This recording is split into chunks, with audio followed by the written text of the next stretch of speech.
marches comme un aveugle qui ne sait pas où il va. Tu marches comme un sourd qui n'entend rien du tout. Tu t'en fous de Dieu, tu te moques de sa Bible. Mais un jour, tu couleras des larmes pour tout cela. Tu vas couler des larmes, tu vas pleurer un jour.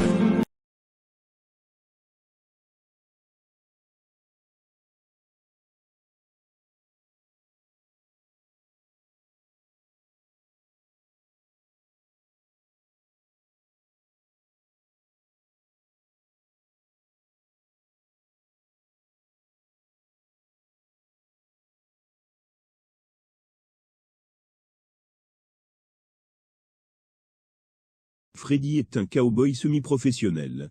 Il est chrétien et vit au Texas, aux États-Unis. Le 28 juin 2008, il fait une crise cardiaque en plein séance rodéo. Il tomba de son cheval et mourut. Il raconte ce qu'il a vu.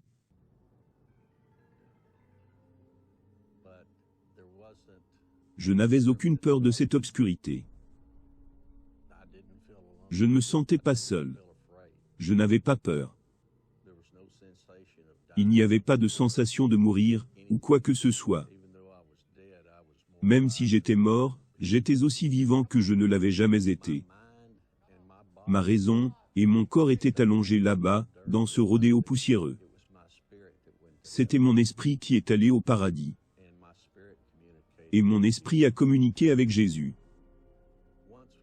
Une fois avec lui, une fois dans sa présence.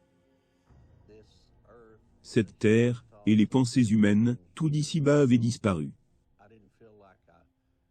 Je n'avais pas l'impression que j'étais séparé de lui. J'avais l'impression que je faisais partie de lui, et qu'il faisait partie de moi. Il a ouvert ses bras autour de moi, et m'a attiré vers lui. Il me tenait, comme une mère tient un bébé. C'était comme une totale acceptation. C'est le plus merveilleux sentiment d'amour que j'ai jamais ressenti. Jésus communiquait sans dire un mot. Vous savez, les gens parlent de télépathie. C'est beaucoup plus que cela. J'ai senti, je savais exactement ce qu'il voulait que je sache. Et il savait exactement ce que je voulais qu'il sache. J'ai senti la présence d'autres personnes là-bas, mais je ne les ai pas vues. Je n'ai parlé à personne là-bas. Tout mon temps là-bas, c'était juste Jésus et moi. Je n'avais aucune pensée, ni souvenir de ma famille qui était ici-bas. Si j'avais voulu penser à quelque chose, j'aurais pensé à mes enfants et à ma femme. Mais il n'y avait aucune pensée de cela. C'était seulement la joie et le bonheur. Donc vous étiez dans l'au-delà, mais ce n'est pas cette réalité à 5 sens que nous avons ici-bas sur terre. Quand tu meurs, ton esprit va au paradis, mais pas ton corps. Tu n'utilises pas la bouche pour parler, aux oreilles pour entendre, ou les yeux pour voir. C'est ton esprit qui est là-bas. Donc vous n'avez vraiment pas pu voir quelque chose au paradis? J'ai pu voir une chose au paradis, c'était merveilleux. Après être tombés du cheval, les cow-boys dans l'arène se sont mis à genoux, ils ont enlevé leur chapeau, et ont commencé à prier. Les cow-boys, leurs femmes et leurs enfants, tous ces gens étaient en prière. Et à ce moment-là, Dieu m'a permis de voir les prières qu'il faisait pour moi. C'était comme une ligne. Plusieurs lignes. C'était comme des éclairs, comme de la foudre. Ça commençait, tout en bas, et montait vers le ciel, dans la présence de Dieu. Et puis il y en avait 2, 3, 5. Puis il y en avait 10, il y en avait 100, puis il y en avait des milliers. Et une fois qu'ils atteignaient leurs objectifs, ils explosaient dans les lumières les plus brillantes que vous puissiez imaginer. Et c'est à ce moment-là que Dieu m'a fait revenir.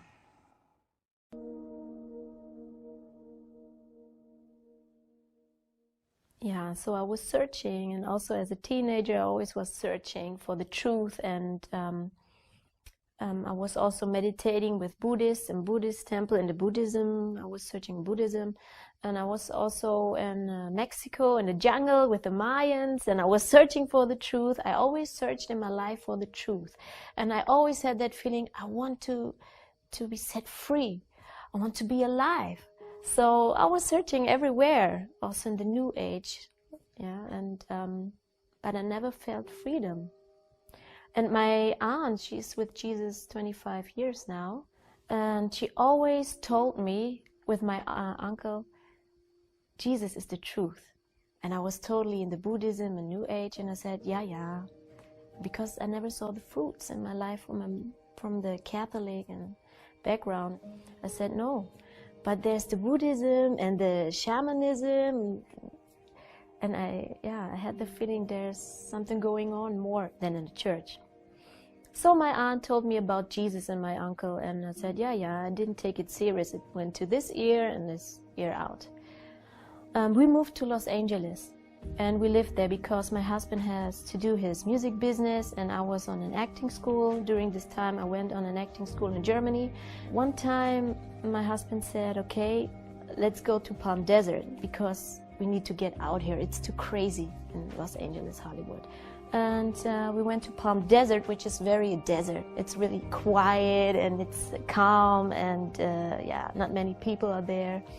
And we have a friend with us. Her name is Olivia, and she was with us. We were like a spiritual commune, something like that. Everyone was searching for the truth. And I remember one night, me and David, my husband, we were sitting outside in the garden and under the stars in the night. And he took out a pipe. And he said, okay, we can smoke this and then we'll get answers. Maybe you feel better after that. Yeah, and I said, okay, what's that? And he said, it's a herb.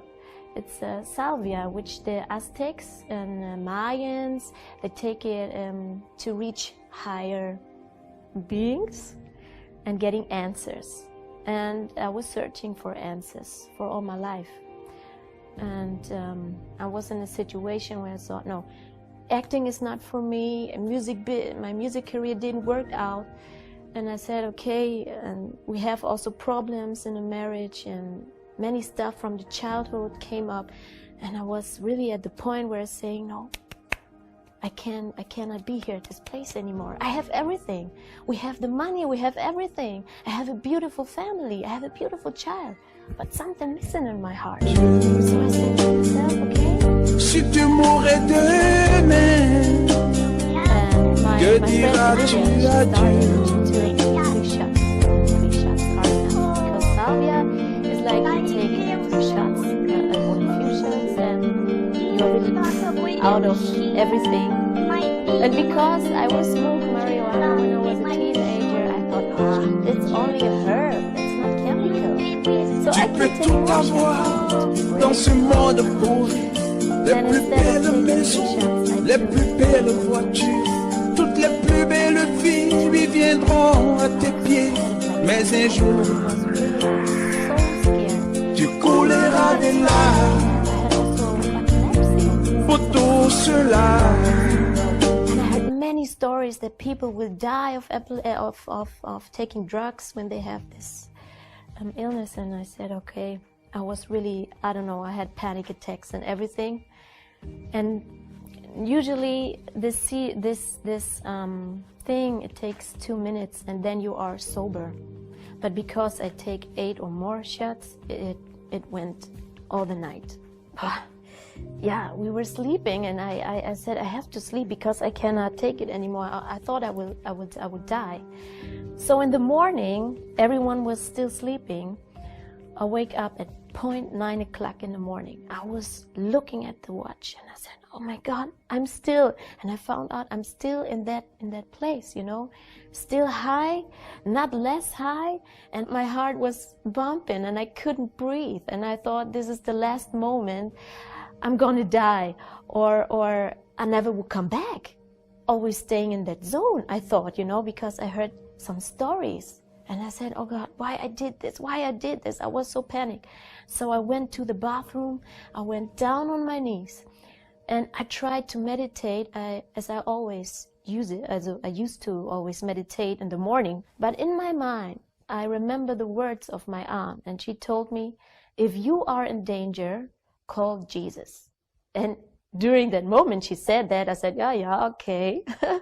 But when I was in that moment and I was really scared to death, I was screaming for the first time in my life.